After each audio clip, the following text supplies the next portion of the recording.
Assalamualaikum warahmatullahi wabarakatuh. Nama saya Salman Abdul Rahman dari kelas 8D. Kali ini saya akan mempresentasikan materi tentang sistem pemerintahan.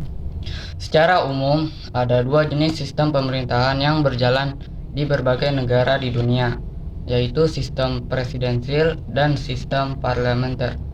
Dalam sistem presidensil, presiden berfungsi sebagai kepala negara sekaligus kepala pemerintahan. Presiden dibantu oleh sejumlah perdana menteri yang diangkat oleh presiden. Para menteri bertanggung jawab kepada presiden, namun presiden tidak bertanggung jawab kepada parlemen. Sedangkan dalam sistem parlementer, presiden atau raja atau ratu berfungsi sebagai kepala negara, sementara perdana menteri berfungsi sebagai kepala pemerintahan. Perdana Menteri memimpin para menteri dalam menjalankan tugas pemerintahan. Perdana Menteri dan kabinetnya bertanggung jawab kepada parlemen.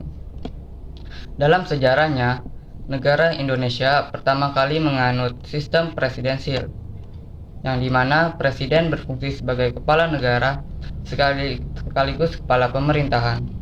Kemudian mengalami perubahan mulai masa Republik Indonesia Serikat atau RIS dari tanggal 27 Desember 1949 sampai dikeluarnya dekret presiden pada 5 Juli 1959. Dalam rentang waktu itu, sistem pemerintahannya berubah menjadi parlementer.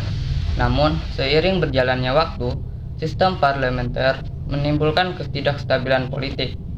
Hal ini ditandai dengan sering bergantinya kabinet. Kemudian pada tanggal 5 Juli tahun 1959 keluarlah dekret presiden. Dengan keluarnya dekret presiden, maka sistem pemerintahan negara Indonesia kembali menganut sistem presidensil. Yang selanjutnya ada karakteristik sistem pemerintahan presidensil konstitusional adalah sebagai berikut. Yang pertama, presiden dan wakil presiden dipilih secara langsung oleh rakyat. Yang kedua, sistem partai politik adalah multipartai. Yang ketiga, presiden adalah penyelenggara pemerintahan negara.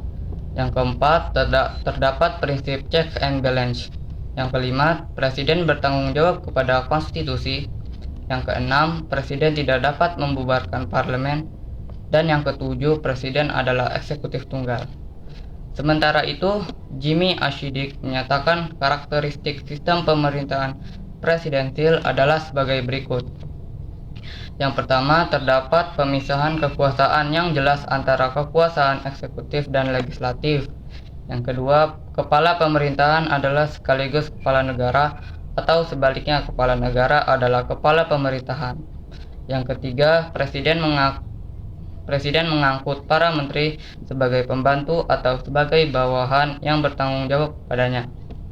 Yang keempat, anggota parlemen tidak boleh menduduki jabatan eksekutif dan demikian pula sebaliknya.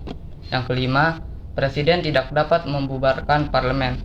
Yang keenam, eksekutif bertanggung jawab langsung kepada rakyat yang berdaulat. Dan yang ketujuh, kekuasaan tersebar secara tidak terpusat seperti dalam sistem parlementer yang terpusat pada parlemen. Saja yang bisa saya sampaikan. Mohon maaf apabila ada kesalahan. Sekian, terima kasih dari saya. Wassalamualaikum warahmatullahi wabarakatuh.